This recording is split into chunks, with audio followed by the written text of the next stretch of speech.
Hey YouTube, this is React City and this is the React Cast. Hey, I'm Johnny. I'm Rose. I'm Nikki. And we're getting into it. We just finished the show. Kenobi finished the previous week or the week before the previous week.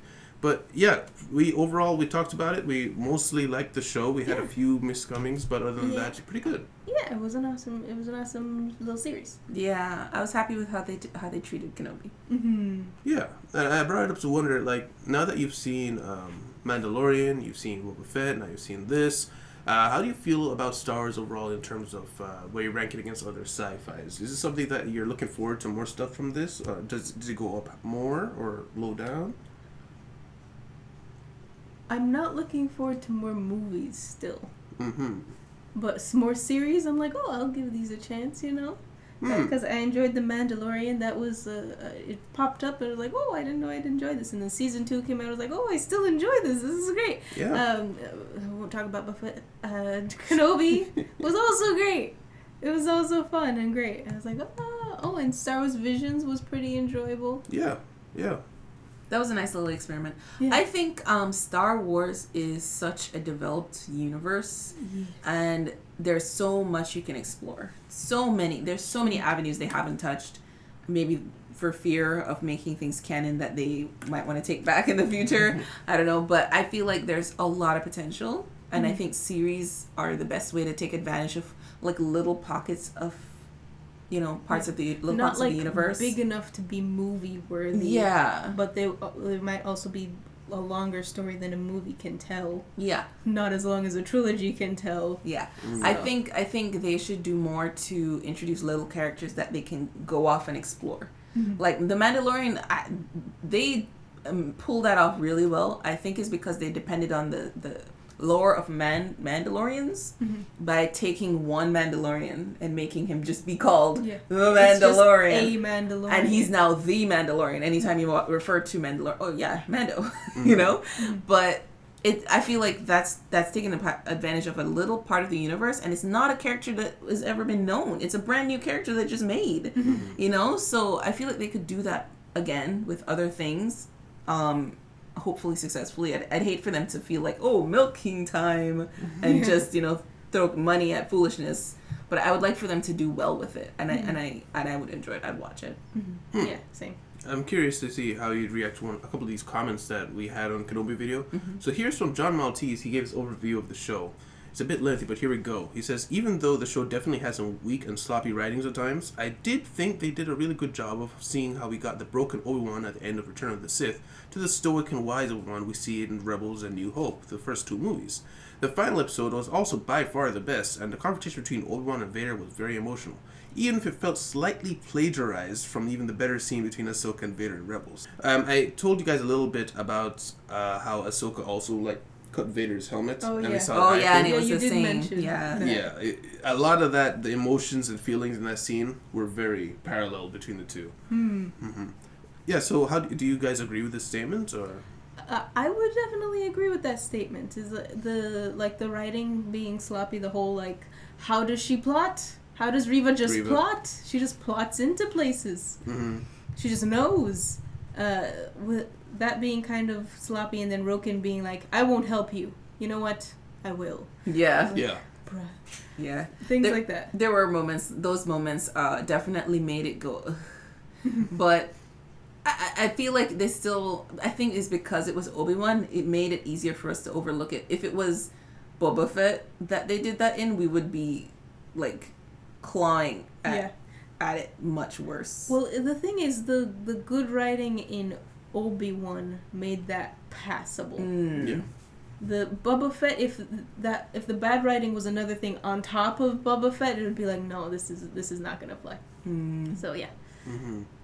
Yeah, and you know, Obi-Wan, it's in a unique spot where I was more willing to give it leeway than I would other shows, because even with Boba Fett, despite the fact that he was in the movies, you had an open check. You could do whatever you wanted with him, considering everything else was decanonized, right?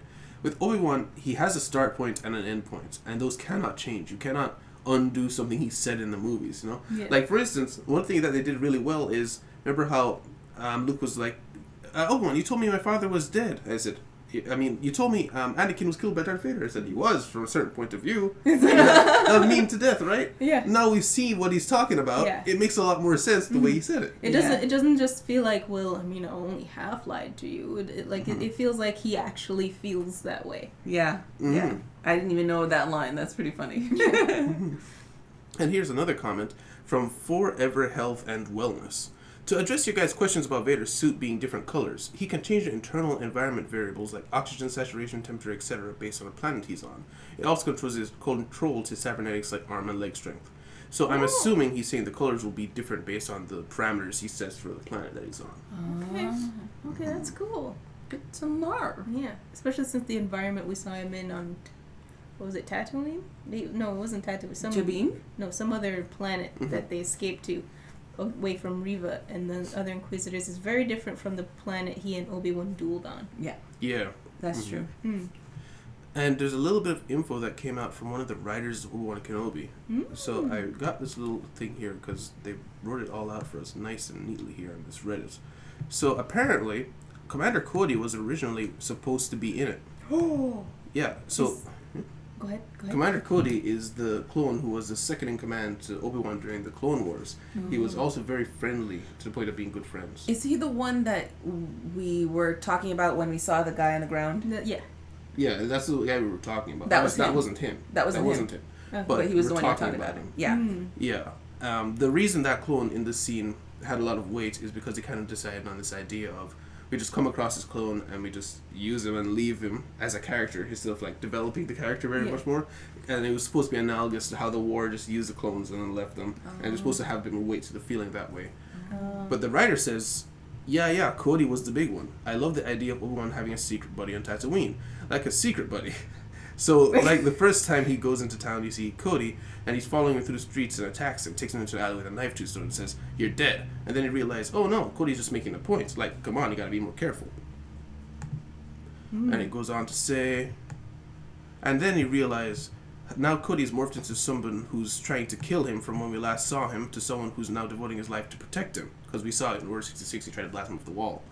Because now he's got the biochip taken out of his head, and I realize, oh my god, what have I done? And he's driven by guilt, and as much as Obi-Wan is driven by guilt. So now you've got these kind of two old warriors who are bickering like a married old couple, talking about how, God, it was so much better when we had an army at our backs, you know? So that's the kind of direction he wanted to take it. Oh, that would have been a cool direction. It would be like even more buddy cop than Leia. And what's his face? I think though it would have made it like it would have ruined the development of Obi-Wan and Leia. It would have changed the whole mood of the series for sure. Because then it would be like it would have felt more like the Obi-Wan Anakin dynamic where they're kind of like taking cheap shots at each other, like verbally, in the middle of like battles and stuff. But in this series, Obi-Wan is super depressed, so like the tone would have changed dramatically. I think. Yeah. I'm also just talking about it's kind of, you think of a couple and then a best friend comes along. That doesn't work as the same third as if wheel. Third wheel. It doesn't work the same as if it was just the two. You get more development, more bonding. So I feel like with Obi-Wan and Leia, there was more bonding happening than if it was this guy they're trying to develop at the same time. It was just it would have been too much. Yeah, so we had a couple comments, and because this is Reddit, they have the most upvoted ones. Some people were actually against it, saying that they felt like, for one, everybody's showing up in Tatooine. That's supposed to be like this super hidden, far away, nobody goes here planets, for one. But I could work around that. But other than that, is that the idea that Rex going rogue makes more sense because Rex is always kind of against the book and kind of very independent, whereas Cody, even Obi-Wan during his time with him, was very, Cody, do everything by the book, be the perfect soldier, and stuff like that. So it wouldn't make as much sense for Cody to go against the Empire. But considering they were all killing their friends, I can see him still wanting to go against the Empire. Yeah. You know? Because he went by the book because he thought it was the best course of action. Yeah. And he's killing his friends. He's like, this doesn't align, guys. This doesn't line up. It doesn't track. You gotta rethink this. Yeah, and also, you know, I don't need personally anyway, I don't need every character to have a perfect happy ending. Sometimes a character that you used to know who's a really good guy being on the bad side makes more sense. Because just logically speaking, like, Cody, he was just a soldier. He didn't have a grand stake in the great game between Jedi and Sith. He was just a trooper, you know? Yeah. And in the Force Unleashed games, it was actually canon that they had a little data tech tablet thing that showed that Cody was a commander of the Stormtroopers. And he constantly is complaining about how the Stormtroopers can't hit anything. He talks about how the clones were so much better. I don't get why we replaced them. Oh, wow. And it was kind of tragic, but I actually liked it because to me, anyway, it made sense that he would stay on that side. Yeah. Especially with the whole chip in his head and everything. Chip in the head especially. I have a little blurb here. I cannot remember where it is from. But someone had posted this as a comment, and I'm sorry I forgot to credit you, but it says, as for Reeva, I think her character would have worked better if we knew her traumatic backstory from the start, to better understand why she seems so more unhinged compared to the others, Inquisitors, and sympathize with her more. So I'm of two minds with that. One, I feel like it's not Reeva's show. Yeah. So it would have been a bit much to focus on her, given that, as is, there's still some complaints about how much we did focus on her to begin with. And two, we kind of did see it. We just didn't know we were seeing it. I mean, I kind of put it together I immediately. did too. I was like, okay, so you're traumatized from mass murder happening around you. Good on you. Mm-hmm. So I mean, I personally, I didn't want more of that. You know, more focus on that. Yeah, I thought it was enough. I didn't think it was too much of her. I think she made her presence known enough in the beginning that we had to get information on her later. Yeah. It was, and I didn't think we needed to get it at the beginning either. It would have made it too much if it was at the beginning. Yeah. When Reeva popped in, I never felt like, who is this chick? I was like, oh, okay. You're Angry Sith side person. Yeah. Sith side with tragic backstory. Yeah. I understand. Yes. Yeah. Good job. Oh, I just realized this is also from Johan. I just moved the quote down to the bottom half because end quote's right there. Oh, so it was one longer blurb. Okay. Yeah, so then the final part of this was I also feel like the series would have worked better as a movie, tightening it up and cut away some of the unnecessary fluff and putting more effort into fixing the plot holes. I kind of like it as a show. I feel like it would be better as a show. Yeah. Because there was a lot of like sitting quietly and brooding that I think only really works as a series, doesn't really work in a movie. Mm-hmm. I mean, there are some movies that can pull it off where, you know, the person is just really sad and the scene is really quiet, there's no music, and you just hear the person kind of shuffling around the room. I don't feel like this was that kind of series. Yeah, usually movies that do that, it's like that for the majority of the movie before it ramps up. Yeah. But this movie had a lot of up moments, and it, to be up and down in like 1.5 hours to 2 hours would have been too much. Yeah, that's one thing that a series can pull off that the movie just exactly. Yeah, give you that moment of stillness to contemplate. Yeah, I mean, even in a series of movies or like a sequel, having that amount of tone shift would still be weird. So, series it is. But other than that, I mean, yeah, we talked about, if you guys want to know more about our thoughts on Kenobi, we go over it in a lot more detail in the final episode. A lot of views on that one if you guys don't enjoy it. And so this next piece comes from My Hero Academia. It is coming back August 1st. Official date! Mm-hmm. That's around the corner. For the OVAs. For the OVAs. Yeah. Ah! I was going to do that too. I was going to stab him with my pencil. We talked about how there's going to be 2 OVA episodes. They're not going to be consequential. They're not going to be building up a huge story. They're just kind of relaxing you back into the world, but in a fun way. So we're going to get the all-important baseball episode. Yes, the mandatory, what? Baseball anime episode. I tried to say anime. I said mandatory. Do you mean obligatory? I meant mandatory. Okay. I was wondering if that's what you were trying to come up with. But my mouth just kept saying mandatory. I was trying to say anime, but it wouldn't happen. Yeah, but it's coming out on a Monday, so we could potentially watch it and get it out same day, but I can't give promises towards that because we're kind of really busy right now. Yeah. And going to get more busy. So just keep your eyes out open. We will be watching it. We just don't know when it'll be coming out. But we do have a show ending soon. So, but it's just an OVA. It's just an OVA. Yeah, so we could just shove it into our schedule. Yeah, if we watch it on a Monday, we could just we won't be able to edit it immediately. We could release it Wednesday or something. I think MHA is so big it won't be damaged Probably not. by the weight, you know. But yeah, it's gonna be the first episode as we talk about baseball. And then the second one will be a little sneak peek in Endeavor's agency arc. Endeavor. Oh, okay, yeah. Going up against Mr. Smiley, who cannot that be captured. That one. It's supposed to be a little fun episode. Yeah. He graffitis everything. That's his crime. So the episode has already been screened at the Anime Expo event on July 1st as a special for the people who were there. Mm-hmm. Oh. But of course, wider audience is going to see it later. Any like thoughts on it come out? No, not a single thing. Is this in Japan? No. Where? Anime Expo. North America's premiere in this year's Anime Expo. Oh, I don't know anything about Anime Expo. Where? California? I have no idea. Well, it came out yesterday, July 1st, so it might take some time. Okay, before people start making noise and leaks. Yeah, so that's all I really had from that part, but I just want to let you guys know. So this part is going to be Love is War manga. Manga? Yeah, so the manga is ending in 14 chapters. So they were just talking about how they've entered the final arc in October 2021. So they've been coming up pretty quickly. Viz Media Publishing describes it as the story. Oh, this is just a synopsis of the whole story. As a few of you know, it's about these two geniuses who are going back and forth, not wanting to admit their feelings, I believe, right? Yeah, and they want the other person to admit that they want the other person to confess first, because in love, when the person who confessed first is He's a loser. Okay. Yeah, and neither of them want to lose. So that's the whole anime, and it's wonderful.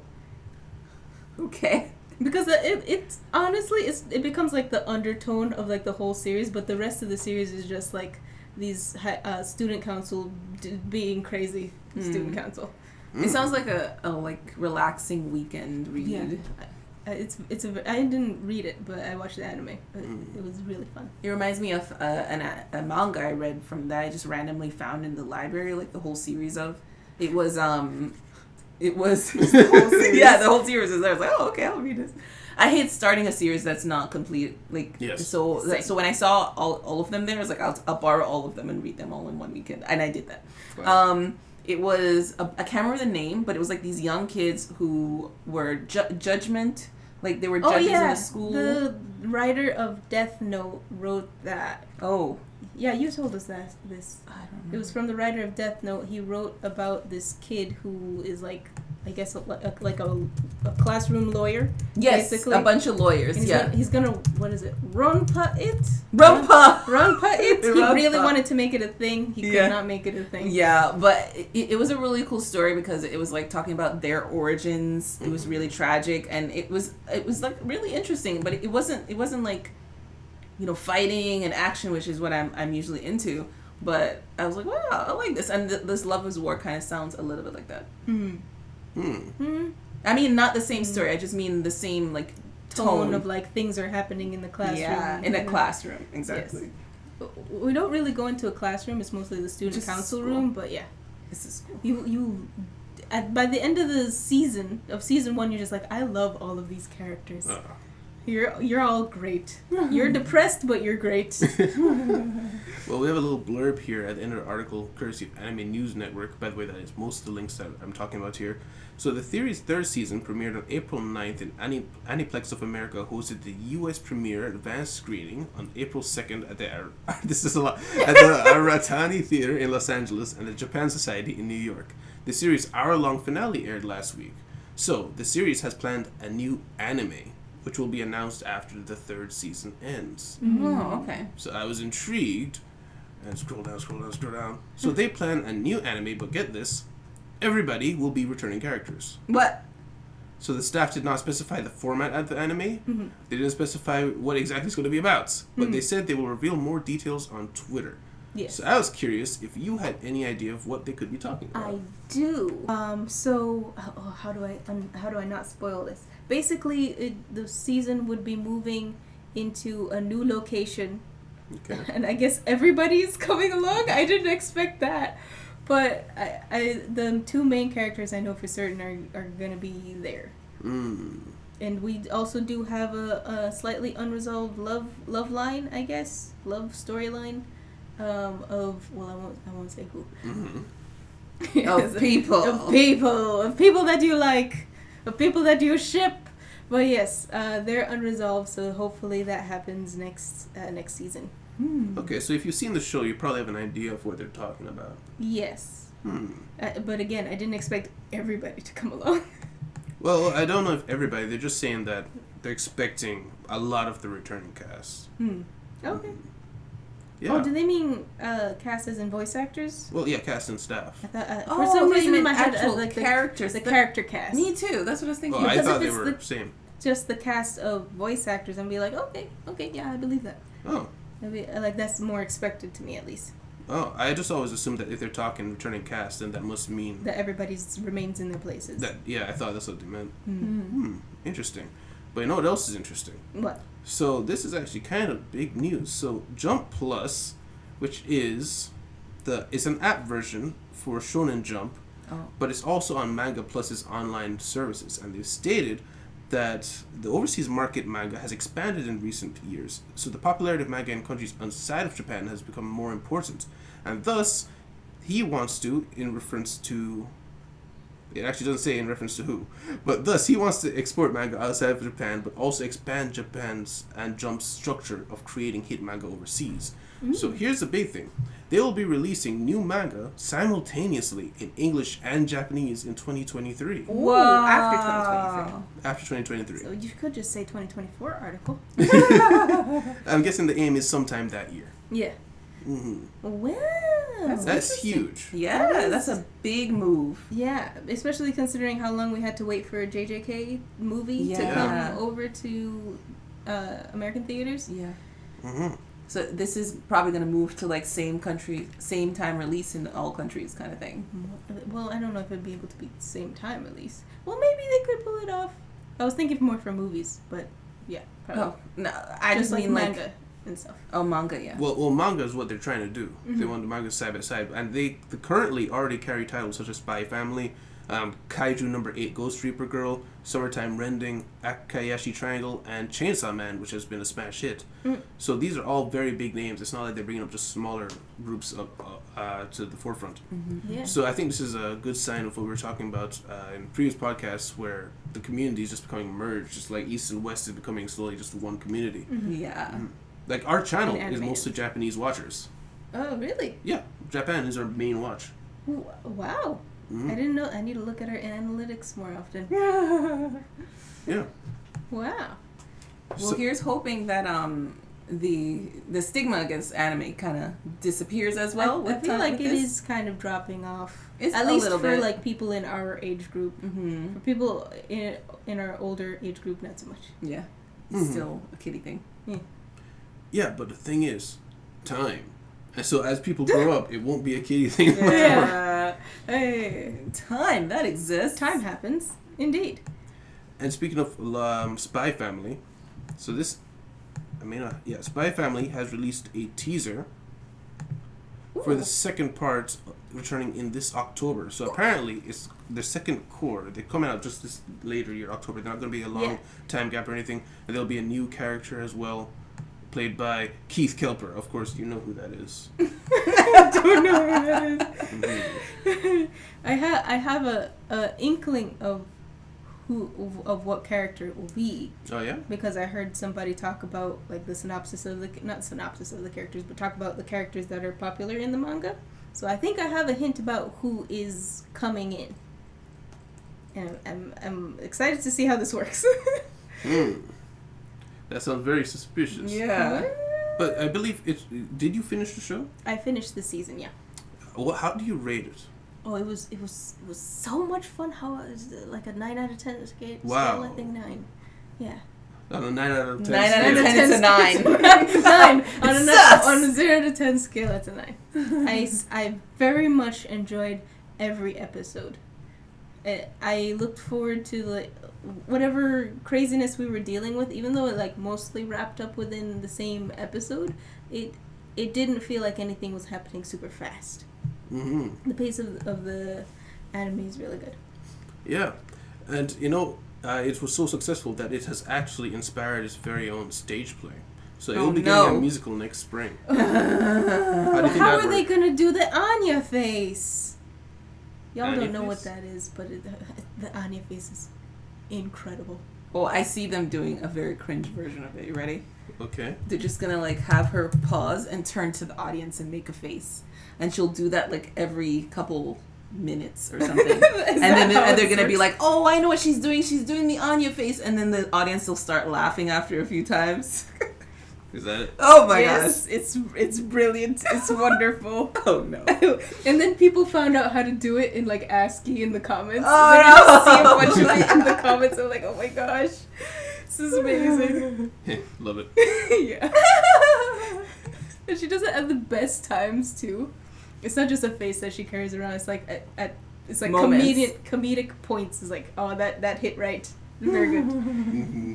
Yeah, I saw a webtoon that it was just a post that somebody made of like, hey, look, this is kind of hilarious, and facial features can be the best comedy depending on how you use it. Oh my gosh, Oh, yeah? yes. Sorry, That's something good. I watch a webtoon. I read a webtoon called Love Advice from the Great Duke That's of Hell. exactly what I was going to It's talk amazing. about. That's exactly what I was going to talk about. There's not one chapter that I'm not like, my stomach is cramping from laughing every single chapter that Have you read it all? releases. I haven't gone back to it in a while, but I think I'm pretty much all caught up, Okay. save for the last probably like 10 chapters, 10 episodes. It never 10. gets bad. It doesn't. It's so good. Have you read it? It's not finished. They're on a break right now for the very final phases that they're getting ready for. But up until that point, it's just perfect. It's one of the greatest things I've ever read. Great. It's amazing. What's it called? Love Advice from the Great Duke of Hell. Okay. He needs love advice, so he buys like a book, Necronomicon. Necronomicon or something like that. He summons a demon. He's like, so how do I get the girl? He's like, you realize I'm gonna take your soul, right? Yeah. And he's fine with it. And it somehow has a plot. It does. And it makes sense as it goes along. It does. But you don't know where it's going. And like I'm not even going to hint at any spoilers, but it is one of the funniest. If you want an actually hilarious thing to watch that you can just jump out of and jump back in whenever you want, check it out. It's amazing. Facial humor. Facial humor, yeah. It's amazing. It's great. I was going to recommend it to you, but I kept forgetting. You can't. But I you know. can't recommend anything to her. Guess not. Why? Well, technically, yeah. Oh, because I've seen everything. You've seen everything. I have seen everything. Mm-hmm. I've seen everything. And that also stage play whole thing reminded me of, there is a stage play of Death Note as well. There are at least 3 renditions of the musical, and they're very popular. Really? Yeah. And I would actually, it's unfortunate that you say really like that, because that implies that you don't know what I'm going to ask. Because I was going to ask, why is it that musicals are so popular? I don't know. I think it's the music part. Because music is like earworm even if you don't like the song. Like I woke up this morning with a stupid song in my head. I don't remember what it was now. But I don't want to remember. It's like I don't want to sing this song, but it's catchy. Mm-hmm. And I think musicals are very good at making catchy tunes that are telling a story, and then the story is not just sticking in your head, but the music, the tune is sticking in your head. So it's like it's very catchy, and then it becomes nostalgic. Sorry, and it's all the emotions, music. Mm-hmm. Yeah. I think Musical that story. maybe another reason would be because like in anime you can have like, you can zoom in on their facial expression and you can see that it's because you're watching on your television or your phone or something. It's really close, but you can't really do that on a stage, not well at least, with a giant audience. So maybe the music is a way to like express, give all of the emotion and stuff, and also get a cool song out of it. And you know what else? It's funny that between the two of them, like Spy Family seems, when I think musicals, I just think, bouncy, lighter kind of things. But plays generally, they can get pretty dark. Yeah. But I can see Death Note being a play better than I can see Spy Family. Really? Mainly because of that scene where we had Misa singing. Oh yeah. Because it left us thinking, we knew what was happening, we understood what she was doing, but there was also a question in the air of what she intended by like the last line and like where her headspace was at. So I thought that it did a really good job as a song. So if entire play could be like that, I can see it working. So that kind of gave me like a, like they give you a pitch. That's a good pitch to me of how a Death Note story could work. Yeah. And Light's dramatic as hell, so. He's super dramatic. Oh my gosh, has there been a Code Geass music? Code Geass musical. Flamboyance. Let's see. Perfect drama. Oh, he'd be perfect. I'm fairly certain, yes. There must be. Yes. Oh. Yeah. Oh my gosh, Of in course. April, when was this written? 2012. 2012? 2012. Called all male musical called Prelude of the Sorcerer. For the Sorcerer. For the Sorcerer, yes. Be very careful with Code Geass stuff. Yeah, no spoiling. No spoiling. Yeah, but yeah, so Toho is producing the musical and they're casting the Anya via auditions. What? They're casting auditions for Anya? Yeah. How are they gonna get an Anya like Anya? You guys haven't seen it, so I can't, like... How are they gonna get an Anya like Anya? How are they gonna do that? Anya is, like, pretty much the main character of the series. She's great. She's amazing. Oh my gosh. Comedy gold. Elegant. That's Mr. Elegant right there. His name? No. Oh, okay. You just named him that. He's Mr. Elegant, yes. And then this piece is about World Trigger. So World Trigger is taking a 1-month break due to the author's health is declining once more. Oh. So apparently this has occurred before, due in 2016, 3 years after the initial jump. And then in the magazine 2018, 5 issues before moving to Shueisha magazine in December of 2018. Mm-hmm. So this has occurred a couple times before. They do not seem to think it'll be a long time because the manga is slated to return in August 4th. Mm. But it's just one of those things that we've talked about the mangas having a lot of health issues. Mm-hmm. Just hope for the best. And yeah, you've seen World Trigger's recent season that came out, right? Yes. How did you like it? I loved it. Considering like season 1 the beginning of season 1 was very slow, and it's like, oh my gosh, why are we holding on this man's face for so long?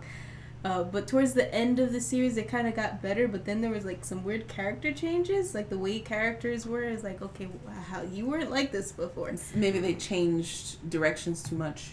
Maybe, but it came back in for the season 2, and it was good. It was really good. We jumped right back into the tournament arc, and we've had the tournament arc for the last 2 seasons, and we're just about finishing it up.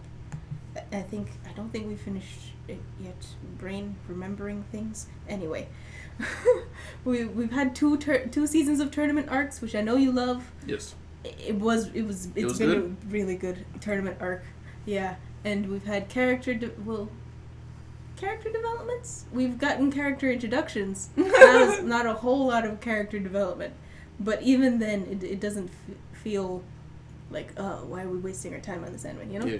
It's still really fun to watch. It's really fun to watch, like, in terms of character development, we've had skill building, but we haven't had, like, a development in, like, a paradigm shift or anything like that. But I really enjoyed it. That's good, because I remember, I think that was the first show that we watched together, but before that, the first show I've seen was Trigun, so I'm excited for that coming back relatively soon as well. Yes. But speaking of shows that are coming back, so Berserk is actually going to continue, which is a very surprising twist. Because usually when a mangaka dies, the manga's done. Yeah. But Berserk is it's one of the big ones. Yeah. And it's going to be continuing under Miura's assistant, Koji Mori, under his supervision. So it is known that he knew he was sick, or at least he seemed to know he was sick. So he kind of made preparations. He wrote out a skeleton idea of how the story was supposed to go. He had been training his assistant in drawing in his style for a long time. And he had him, once release an entire manga that was written just by him. Yeah. Not written by him, drawn by him. People noticed the differences, but he was getting better over the years. Yeah. So that guy is going to be now overlooking the manga as it continues. We'll have 6 chapters that go to the end of the Elf Fantasia arc, with a new arc will be beginning afterwards. So that's a good sign in that they won't just cut it to the end. Yeah. They're going to continue as well past it. Okay. Wow. So Berserk is coming back. So shocking. How often do they do this? You said they don't do it at all? I've never heard this happen Never before. happened before. Yeah. So this is like a precedent. They might be able to do this in the future. Not sure how I feel about that, but okay. I mean, he at least probably wrote out some skeletons and some manuscripts about how it's gonna go. So in that respect, I'm like, okay, you get a pass. But if he didn't and they're continuing it anyway, I'd be like, oh, it's not gonna. Yeah, I agree. But what I kind of see, good and the bad that could come of this is, producers have mangakas that are not doing too well, and they just kind of poke them to say, why don't you just do a little skeleton for the rest of the show? Oh my gosh. Why is that the good? No, because I didn't say it's the good. I said it could be good, it could be bad. Oh. It could be good in that, people will get the rest of the show even if the person passes away, or just gets too sick to work. Mm-hmm. It could be bad in that it's more pressure on the mangaka because they will be like hiding their health issues because they don't want that to happen to them. Mm-hmm. So I don't know. This could go many different ways. This does seem like a very special case, though, because the guy who's taking over Moray says here he was a childhood friend of Mira. Not only was a childhood friend, he's consulted him frequently about the plot details about Berserk. So he also said in a statement that he knows the story of Berserk up to the very end. Okay, so he is in his mind, basically. So he's the perfect person. So you might not be able to like have a case like this happen in the future in other situations. But I mean, how many producers are going to think like that, you know? There are people who are just out for the money. They might just... Yeah, a lot of them would just be like, hey, it worked for Berserk, not showing any context. It's like, guys, it'll work for us. Yeah, basically. It goes on further here to say, after Mira passing, he thought about discussing the end of the manga through an interview, or doing the ending through illustrations accompanying with the article, but he deemed these methods would be insufficient.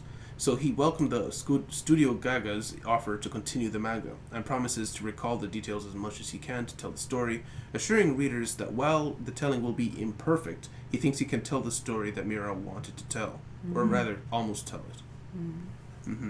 Well, I wish him luck. Yeah. Because this is the what is it? The legacy of Mira. I'm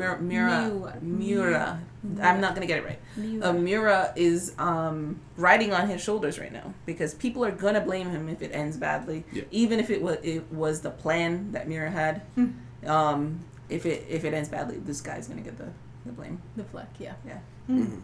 Which is why I think it's very important why he keeps on hammering it home. Is like, I will not deviate from Mr. Mira's own words. Yes. So I it's think like, that's the best. I'm just going to do what he said to do. Yes. If you don't like it, I just did what he said to do. Yeah. I did my best. Yeah, that's all anyone can ask of someone. So. Yeah, indeed. Yeah. So that's pretty much everything I brought. Do you guys have anything you'd like to talk about? I finished another series recently. I finished a really stupid series I wish I didn't waste my time on, called, what is it? Science Types Fell in Love, so I tried to prove it. Basically, these two I remember you talking about this. It's the first season was nice. It would have been nice if it stayed one season. Okay. Second season, there was a lot more fan service, and they did kind of...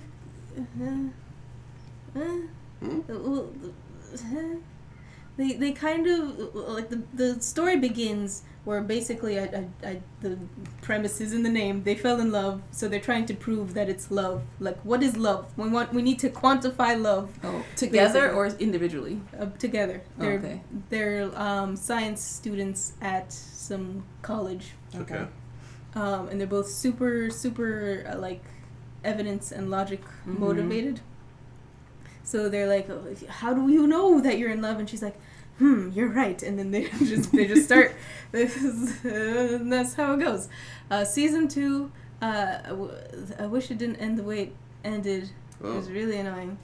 There's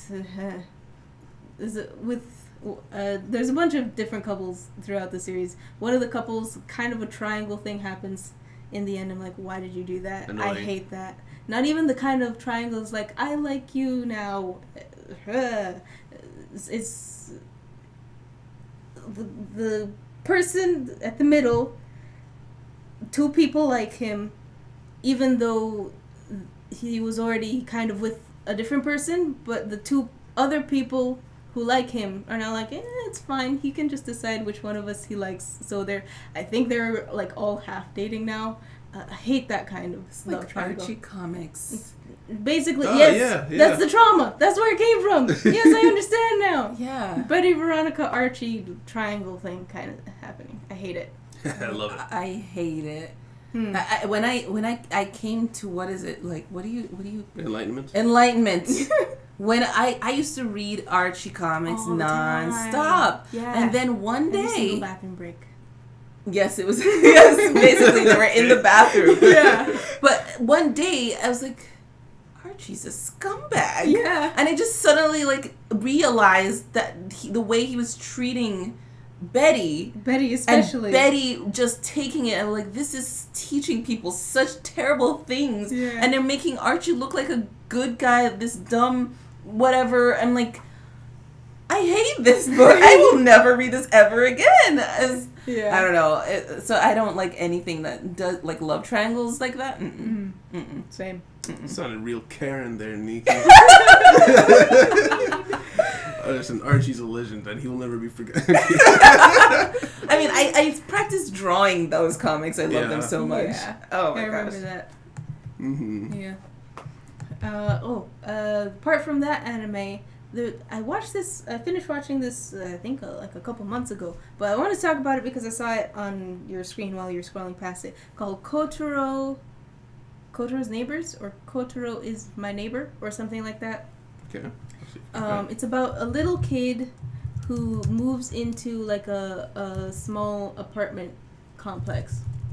And he moves in alone. And everybody's like, why is this kid here? Oh. But eventually he keeps befriending all of his other neighbors, and it's a really cute show, kind of bittersweet show because of the reason why he's on his own.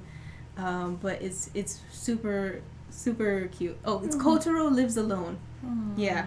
They make really cute friendships, and oh man, it's like, how do I explain this? It's like the kind of anime you watch because you want somebody to stab you in your heart. Okay. And you will feel good about it. You had me thinking last week. I don't know about those eyes. Oh, it's the eyes are pretty weird, but they become endearing after a while. Sure. Yeah.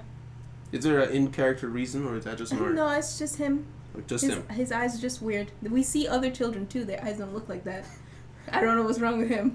It's a thing they do in anime, though. They like to do random weird things. Not all animes, but like some animes, they just do a random weird thing to the character design that makes no sense. And everybody else is normal, except that one. Yeah. And they never talk about it. Like those type of eyes? Oh, it's like what is it? Rhombus? What is this one called? There we go. Oh, this he's talking Like about. that. To do these giant swirls inside the the swirly eyes. eyes. Yeah, I like swirly eyes. I'll try to put it on the screen for you guys. Swirly eyes are fun. Yeah. Well, guys, thank you guys very much for watching. Guys, if you liked your time here, please leave a like, subscribe if you want to see more. Remember, check out the Patreon description if you guys want to see the other shows a week early. If you want to take part in polls, you want to see uncut versions of stuff, you can go there. Remember to keep this conversation going in discussion as well. If you guys have any questions that you have about anything that we said, or if you guys want to ask us questions, we will answer them on the podcast. Thank you very much. See you next time. Goodbye. Bye.